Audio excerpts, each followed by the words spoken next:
What's the deal? Big Boss, K-Po, do the dough, hit a talk, this boxing. How y'all doing? Y'all doing all right? Shakur Stevenson, let's talk about it. Shakur Stevenson needs to leave Top Rank. Straight up and down. Let's talk about it.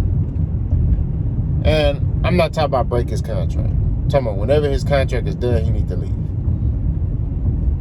And one reason why I say this is because when the black fighters on Top Rank, when they, Top Rank, they'll sign you from, when you coming out the Amis, you go to the pros, and, once you reach a certain point, well, a lot of black fighters, you pretty much just stay stagnant, right?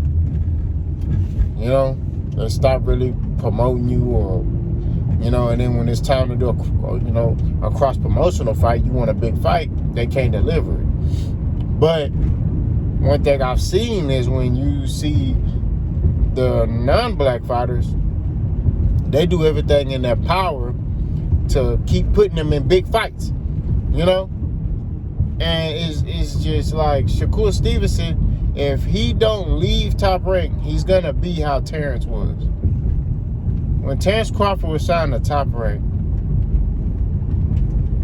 he basically... This dude not even looking. This dude texting. That's why he almost hit my damn car. My bad, y'all. Y'all be careful in Texas, man. Boys tripping. Terence, when he was signed to Top Rank, right? Came up through the Amis. Became a pro, signed with Top Rank. And he basically, climbed those charts, beat a lot of people. And, but he still didn't have no marquee names on his resume. He had accolades. He won all these belts, these awards, and all this other stuff. But like I said before, no big names. And if Shakur Stevenson don't wake up, open his eyes, he going to be in the same situation Terence Crawford is in as far as his resume. And that's going to prevent him from getting fights. That's going to prevent him from having a big brand, a big platform. See, the problem with Terence Crawford was Top Rank wasn't really promoting him, right? Wasn't really promoting him, and that may be due to the fact that he wasn't doing what they wanted him to do. Because Terence Crawford is stubborn, very stubborn. You know what I mean? So they probably was like, man, we ain't worrying about Buddy. You feel me? That may have been the case. Like, man, whatever, man. We got him signed, but we'll let him do what he want. And that may have been the case. What I'm saying is with Shakur, you got to get a hold of that now. You're talking about you care about your legacy. Well, you're going to have to leave Top Rank to get these fights. Now, a lot of y'all might try to bring him, Devin, look at Devin. Devin Haney was already established. You know what I mean? Devin Haney had a WBC belt, right? He fought a couple of names. So when he came to Top Rank, it was like more of a partnership thing. Like, okay, I'll fight him, and then, I'll fight him and I'll do that 3-fight deal. Once he fulfilled his 3-fight deal, he moved on. Now, granted, it was all geared towards him getting a fight with Vasily Lomachenko, and Top Rank wanted Vasily Lomachenko in a title fight, right? So it worked hand in hand because Devin Haney wanted to fight Vasily Lomachenko for the longest time. You get what I mean? So it was a good little partnership deal for them to basically, work together. Devin wanted Vasily, and Top Rank wanted Vasily back in a championship fight. So it all worked out. You know what I mean? Because y'all forget that Vasily Lomachenko was supposed to fight George Kambosos, right? He was supposed to fight him for those belts in Australia, but the Ukraine war kicked off. But you see what I'm saying, how they keep putting their non-black fighters in situations to succeed, but their black fighters, they keep them stagnant. The same thing gonna happen to Keyshawn Davis. He gonna get to a certain level, right? He's a prospect right now, right? He's gonna get to a certain level, and he's not gonna get those fights. I'm telling you this. So that big Frank Martin fight that he won, They not gonna do it. Now, Earl and them might send a contract over, but Bob is gonna not allow Keyshawn Davis to fight Frank Martin. It's not gonna happen unless Keyshawn Davis, when his contract is, done, he can go wherever he want to go. He can go sign PBC or go sign. If I hear Bud got his own promotional company now, go sign a Bud and go down that road. But for you to sit there and you shouldn't be doing the stuff you're doing. That's what I'm saying. And I mean, Shakur having to go on the internet and basically almost beg for fights when it shouldn't be like that. You ever notice PBC don't gotta beg? PBC fighters don't gotta beg to get top fights. You know what I mean? The best fight the best over there. But when you're on these other companies, you can't get these fights. You know what I mean? Now, granted, the fighters, I believe, want to fight. But the dudes in the suits like, man, this dude ain't even, he fought at home and he only had 1,500 people there. You fighting here, you not even fighting at home and you got 10,000 people or 8,000 people. And that's how I think they're looking at Shakur. The people in the suits like, man, Shakur ain't really selling how he's selling. David Haney, I don't know what percentage he sent Shakur, but he was going off Shakur Stevenson's sales. Now, granted, a lot of people feel like, oh, man, you should pay, these guys based off their skill level. Well, that's not going to get the job done in the sport of boxing. Yeah, skills pays the bills in that ring, but outside that ring, they looking at what you bringing in, right? They looking at the butts you put in them seats. They looking at who you fighting. These are things that we talk about. And with Shakur, he gonna have to leave Top Rank in order to get those top fights. That's just what it is. That's real talk. Bud left, Errol fight. If Bud, I'm gonna tell you like this, if Bud would have stayed on Top Rank, Errol Spence and Terence Crawford would still never fought. I'll tell you that right now. If Terence Crawford was still signed to Top Rank, an Errol Spence fight wouldn't have happened. Bud wouldn't have been undisputed. We just gonna keep it 1,000. That fight wouldn't have happened. And Errol probably would have just been like, F it, I'm gonna drop the belts and go to 54. That probably would have ended up, that's what would have ended up happening. You know what I'm saying? But like I keep saying, at the end of the day, spade to spade, these black fighters gotta see that Top Rank ain't for you.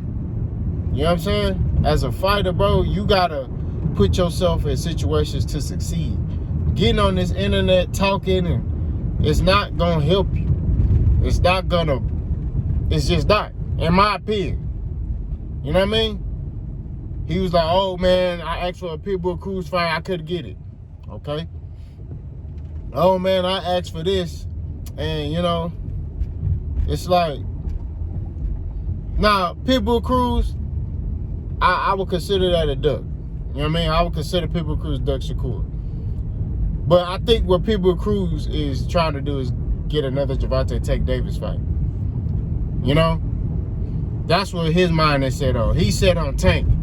That's all he want to do because he fought Tank on short notice.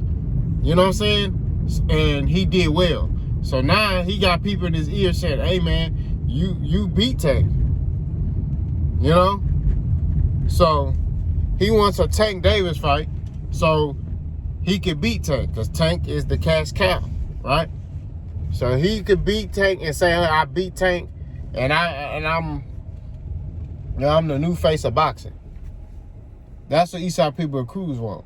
Now granted, he's stalling out his career to get this fight, and I don't understand why he doing that, but hey, the situation is what it is. These fighters gonna move how they move.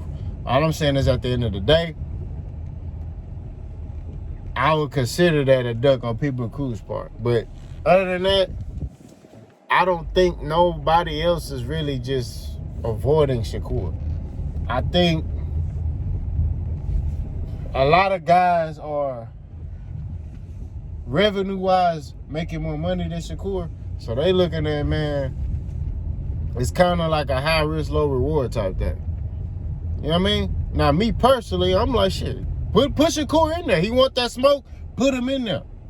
That's just my perspective, my opinion, my viewpoint. If he wanna get it cracking, put him in there. You know, if I was his promoter, if he came to me and said, hey man, I want to fight this dude, bet we sending contracts out. That's what it is. But you got to understand the business of boxing, man. A lot of these promotional companies, they want their return of interest. You know what I mean? That's what their primary focus is. Their return of interest. That's what they want. Am I gonna, if I give this fighter $5 million, right? It's the most this fighter has ever made. How and will I get that back and then some? Or will I get double that? You know what I mean? That's what it is. Errol Spence and Terence Crawford, you know, I think was ranked number 6 at the live gate, I think.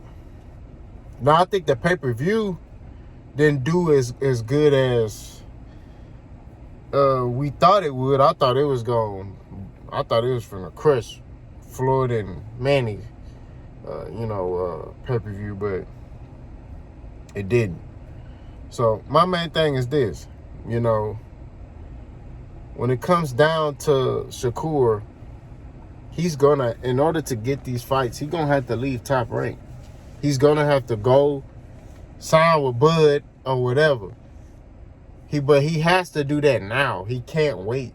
He can't sit there and re-sign with Top Rank. He gotta do, like, as soon as his contract is over with, he has to go move on to a whole nother promotional company and keep growing as a fighter. Grow his brand. That's what he has to do. He cannot stay with Top Rank. Top Rank does not, they get you to a certain point, right?